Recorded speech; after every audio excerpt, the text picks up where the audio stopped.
ہے یہ مقدمہ اس کے خلاف ہے، عورت کی ذاتیات پہ ایک حملہ ہے، اسی لیے تمام دنیا میں اس مقدمے کو نفرت کی نگاہ سے دیکھا گیا ہے اور یہ واقعی ایک قابل نفرین حملہ ہے میں سمجھتا ہوں پاکستانی عورت کی حرمت پر۔ تو یہ تمام بحث آج عدالت کے سامنے رکھی گئی ہے، سپریم کورٹ کی متعدد ججمنٹس دی گئی ہیں، تمام جو گواہان ہیں ان کی گواہی پڑھی گئی ہے اور کس طرح ان سب نے جھوٹ بولا ہے وہ عدالت کے سامنے واضح کیا گیا ہے۔ تو اس سب کے بعد ہمیں تو امید ہے کہ قانون اور حق کے مطابق فیصلہ ہوگا۔ مزید ابھی یہ مقدمہ آج آپ نے کچھ ویڈیوز بھی دکھائی ہیں، وہ ویڈیوز کس حوالے سے؟ وہ ویڈیوز آپ نے دیکھا ہوگا، وہ جو گواہ کے طور پہ پیش ہوئے خود کمپلیننٹ صاحب اور ایک مفتی سعید صاحب، ان کی جو ویڈیوز تھی جو ٹرائل میں بھی دکھائی گئی تھی، جن کو انہوں نے تسلیم کیا تھا کہ ان کے بیانات ہیں، خاص طور پہ جو خاور مانکا صاحب کا بیان تھا جس میں وہ اپنی سابقہ اہلیہ کو ٹی وی پہ انتہائی نیک پاک باز بیوی قرار دے رہے ہیں، عمران خان صاحب کے بارے میں کہہ رہے ہیں کہ ان سے نیک بھلا انسان کوئی نہیں ہے، اور ان کے حوالے سے اور ان کی سابقہ اہلیہ کے حوالے سے جو الزامات لگائے گئے ہیں وہ بالکل غلط ہیں۔ اور اس ویڈیو کو سننے کے بعد انہوں نے تسلیم کیا کہ یہ میری ویڈیو ہے، لیکن جو ہم نے عدالت کے سامنے بحث کی، دروغ گوئی یہ کی کہ کہا کہ نہیں یہ تو میں نے اس وقت کہا تھا جب وہ میری بیوی تھی اور بچوں کی اچھی ماں تھی، جبکہ خود اس ویڈیو میں وہ کہہ رہے ہیں میری سابقہ اہلیہ۔ لہٰذا ان کا جھوٹ بالکل سامنے آ گیا کہ یہ ویڈیو اس زمانے کی ہے جب وہ ان کی اہلیہ نہیں رہی تھی۔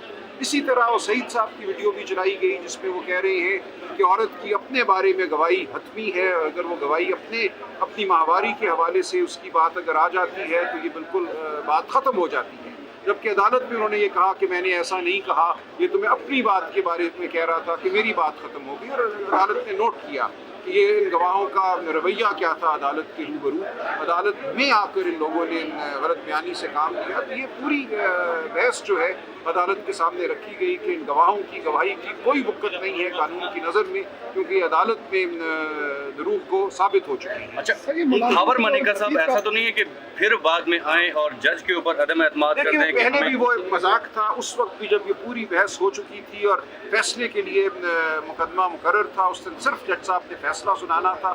ایسا کیا ہوا کہ اس دن وہ فیصلہ سنانے سے قاصر رہے؟ میرے لیے یہ انتہائی افسوس کا مقام ہے کہ ایک سیشن جج مقدمہ 3 ماہ سننے کے بعد فیصلہ نہ سنا سکے، لیکن بہرحال ہم ہائی کورٹ گئے، ہائی کورٹ نے ان ایڈیشنل سیشن جج صاحب کو پابند کیا ہے، انہوں نے بہرحال 12 جولائی تک اس مقدمے کا فیصلہ کرنا ہے اور اس سے پہلے جو بیل کی درخواست ہے اس کا بھی فیصلہ کرنا ہے۔ تو اب آپ کے دلائل مکمل ہو گئے یا مزید آپ جاری رکھیں؟ میری طرف سے تقریباً مکمل ہے، منگل والے دن اب یہ مقدمہ رکھا گیا ہے، تھوڑی سی بات میں مزید کروں گا، باقی سلمان صفدر صاحب کریں گے اور اس کے بعد ان کی بحث ہوگی اور ہم اس کا جواب دیں۔ اور یہ کیس کے بعد خان صاحب کی رہائی دیکھ رہے ہیں آپ، کیونکہ یہ لاسٹ کیس ہے خان صاحب کے اوپر؟ دیکھیے، اس وقت اس ملک میں جو قانونی عمل ہے، جو مقدمہ سازی کا عمل ہے، اس کو ایک مذاق بنا دیا گیا ہے۔ ہم جلد ہی جو ہماری خواتین گرفتار ہیں، صنم جاوید، عالیہ حمزہ، ان کے حوالے سے عدالت کی جانب رجوع کریں گے۔ 10 مقدمات میں ان کی بیل ہوتی ہے، وہ بری ہوتی ہیں، تو جیل سے قدم باہر رکھنے سے پہلے ان پہ 6 اور مقدمات بنا دیے جاتے ہیں۔ تو یہ ایک ڈرامہ ہے، ایک ڈھکوسلا ہے ہمارا پورا اس وقت استغاثے کا عمل۔ اس حوالے سے میں سمجھتا ہوں ہماری اعلیٰ عدلیہ کو اب کوئی فیصلہ کرنا ہوگا کہ جب ایک شخص جیل میں رہ کر مقدمے فیس کر کے مقدموں سے بری ہوتا ہے، آزاد ہوتا ہے، تو اپنی جیب سے 10 اور مقدمے بنا دیے جاتے ہیں۔ کیا یہ معاملہ اسی طرح اس ملک میں چلے گا؟ اگر ایسے ہی چلنا ہے تو ہم سب کی آزادی جو ہے وہ ہر لمحہ مشکوک ہے۔ اس کا کوئی لائے عمل آپ لوگوں نے بنایا کر؟ جی، عدالت سے حوالہ رابطہ کیا جائے گا، عدالت کے سامنے ہم جائیں گے، اعلیٰ عدالتوں کے سامنے، اور اس حوالے سے ایک ہم جو ہے اس مذاق کا اختتام چاہیں گے۔ سلمان صاحب یہ بتائیے گا کہ یہ جو آپ نے قرآن مجید کے بھی حوالے دیے، مفتیان کرام کے حوالے دیکھیے، سپریم کورٹ نے دیے ہوئے یہ حوالے، میں نے بذات خود نہیں دیے، میں نے صرف سپریم کورٹ کی ججمنٹ پڑھی تھی، اس ججمنٹ میں یہ تمام حوالہ جات ہیں۔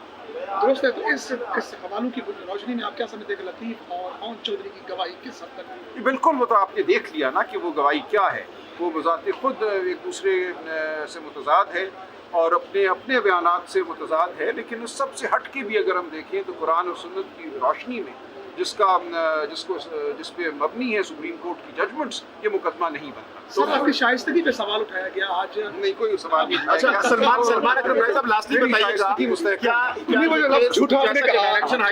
غیر شائستہ لفظ ہائی کورٹ کی جانب سے جو ڈائریکشن دی گئی ہے کہ 10 دنوں کے اندر اندر فیصلہ کرنا ہے، تو کیا آپ کو لگ رہا ہے؟ جی، بالکل ہوگا۔